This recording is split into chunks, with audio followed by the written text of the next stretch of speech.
All right, welcome back. It's that time again. And the wonderful and beautiful Debbie Cox DeNova is with us. And every week she has these great topics. And you have to listen to this topic today because it is detecting and avoiding toxic people. Wow. Yes. What a subject today. Yes. Welcome back. Thank you. Thank you All very right. much. It's good to be here. How do you do that? Okay, so first of all, it's very important for people to understand that when we're talking about toxic people, someone can be non-toxic for someone else and still be toxic for you. So it's important for us to really understand how we show up in response to someone else's presence, right? To get in touch with what actually is happening on the inside of us emotionally when someone is around and making that matter, because we all are worthy of having a healthy, happy community of people around us that support us and that actually feel good. So one person could drive you completely insane and be toxic to you, Yeah. while somebody else is perfect for you. Absolutely. Compatibility is a thing, right? But so it's really, though, it's important to prioritize how you feel in relationships. There are certain people, when you get around them, they dysregulate your nervous system. You're not quite sure why. We've talked before about ambivalent relationships, friendships. Those are the most dangerous kind because there's that overtly toxic type of person, right? They come out, they're bulldozing, they're angry, you're going to stay far away from them. You're going to create those healthy boundaries. The ambivalent ones are a little more covert, right? So they may be starting drama, but it may be kind of an undercurrent, or they may be kind of weaving insults into compliments, if you will, or they undermining. They may be a little more passive aggressive, right? They may go around you. You may get the sense that they're gossiping with other people, but you can't quite put your finger on it. But there's this vibrational thing that you're picking up on that matters. It matters how you feel when someone is around. And if someone is giving you vibrations of, insincerity, or it feels like maybe they're deceiving you in some way, then that should be enough for you to start to create boundaries and emotional distance from this person. And we're going to talk about 7 types of toxic people and also how to recognize certain signs and then what to do about it. Because a lot of us will want to fix somebody, right? And Robert Greene talks about how when you're with someone, it's really important to look for character. Look for those ingrained patterns of behavior in people. They don't always show up front, especially with toxic people. They're really good at smoke screening and putting on a happy or a good presentation, polished charm, right? So you have to wait sometimes a little bit to start recognizing patterns of behavior. Robert Greene says we don't typically do things only once, right? So if you notice that someone has lied to you, or they're deceiving you, or they've betrayed you in some way, in all likelihood, that pattern of behavior will likely repeat unless they're extremely self-reflective, and most toxic people just are not self-reflective at all. So trying to fix them is not only a losing game, but it can actually cost you quite a bit as you get tied up in their drama trying to fix them. All right, so the 7 things are 7 types of toxic people. The first one is the conversational narcissist, and we've talked about this before. You write So these down. the conversational narcissist is the first. So if you're ever talking to somebody and you can't get a word in edgewise, they don't ask you any questions, they don't wait for your responses, they love to hear themselves talk, and oftentimes they like to talk about themselves. That is a conversational narcissist. In relationship, how they typically show up is that they are very self-involved. They do not make any room for taking care of your needs. They don't care, right? It's all about them. So conversational narcissist is the first. Second one is the straitjacket. Now, the straitjacket likes to control everything and everyone around them. These are the types of friends who will set up rules that you will inevitably at some point in time break, and then they'll have the pity party for themselves, or they'll blame you.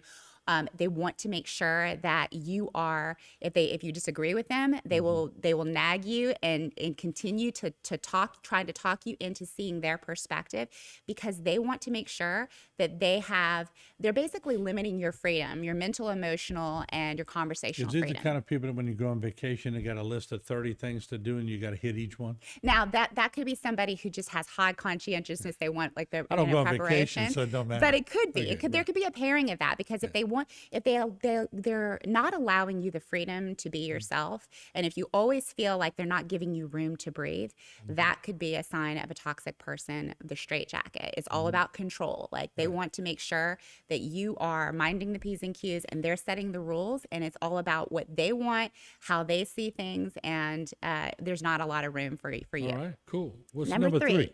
Emotional moocher or spiritual vampire. Now, this is the type of person that will suck the positivity right out of any conversation. Emotional moocher. Emotional moocher. There's always some sort of some sad perspective or some negative perspective. They're always pessimistic about everything. And you could be talking about something completely positive, and this person will switch it around and they'll play devil's advocate a little bit too much, right? So they're always switching it around to what's sad. And vibrationally, you just feel like they're Debbie Downers or negative Nancy. Sucks the life right out of you. Sucks the life right out of you. That's an emotional moocher.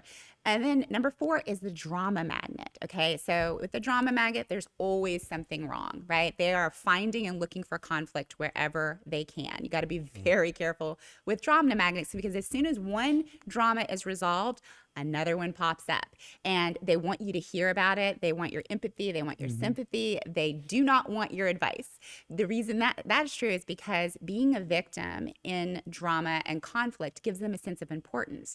So be careful with these people, because as soon as one drama may be resolved, the next one could involve you, right? And so these are the ones that, they can actually be blended with the straitjacket. They can set up rules for the friendship and then make you wrong for it and create drama. 3 more, and before we do, I want to say that all of this comes from The Science of People. Again, Vanessa Van Edwards, head scientist there. If you like this topic and you want to deep dive more and kind of investigate some of the people in your life, that's the place to go for this. So number 5 is the JJ, okay? And this stands for jealous and judgmental, okay? So this is the type of person that is always having something negative to say about other people.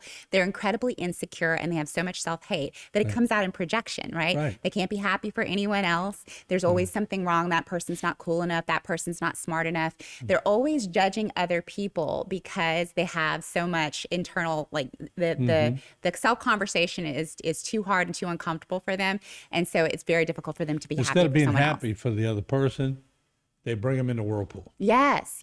Always judging, and it's a reflection of their own jealousy. Okay, so be careful, because if they're doing that with you, right, if they're gossiping about someone, they're probably doing it for you as well. J and J. JJ, the JJ. Okay. And then number 6 is the fibber. Okay, this is the toxic deceiver, and this can go on a spectrum. So you can have somebody who just exaggerates a little bit, but constantly exaggerating to full blown lying. Okay, so if your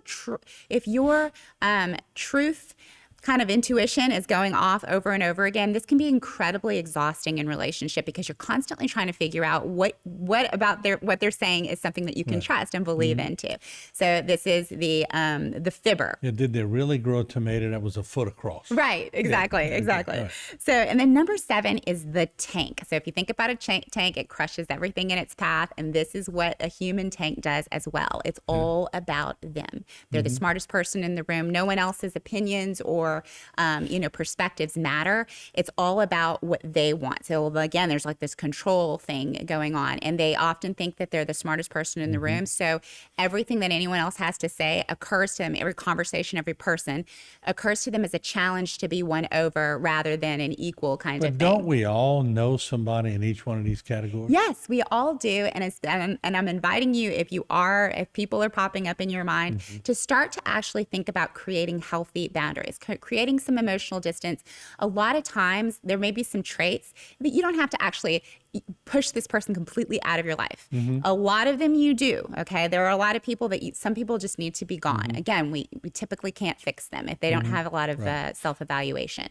So the first thing is and if they have all 7, push them out your life. Yes, go far, far away. But you want to accept people for who they are. Try to understand them while also creating healthy boundaries and being assertive about those boundaries. A lot of times, toxic people are very intelligent. They're not stupid people. So you have to learn ways, especially if you're someone who is a people pleaser.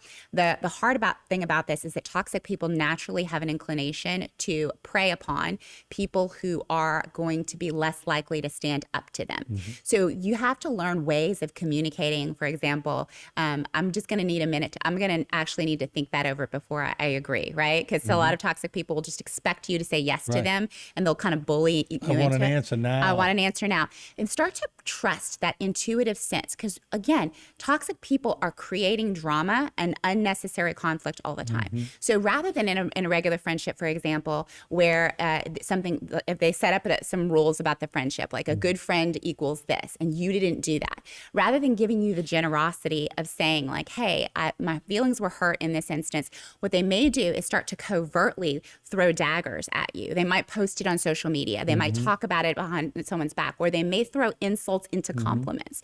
They might be like, Martin, so you cut your hair, right?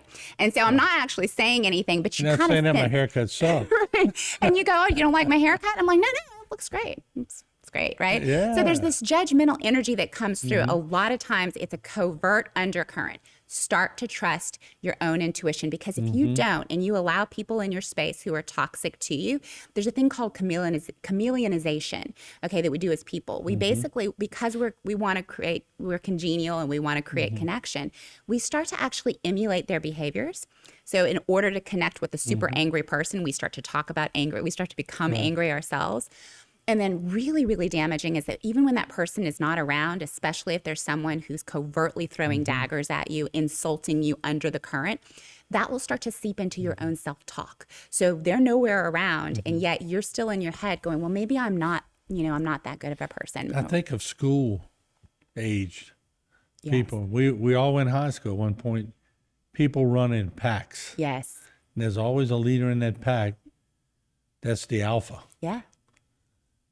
And I could go back years and think, okay, I see the trait. Yes. It's pretty obvious, isn't it? It is pretty obvious once you start talking about it. Unfortunately, a lot of us are conditioned to sort of kind of dismiss those intuitive things that are coming through.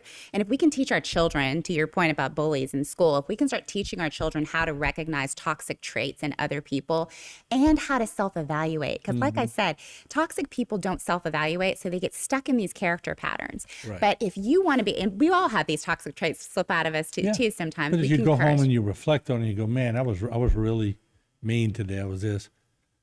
How do I get better? Exactly. Now, when you start self-evaluating, then you can start changing your character.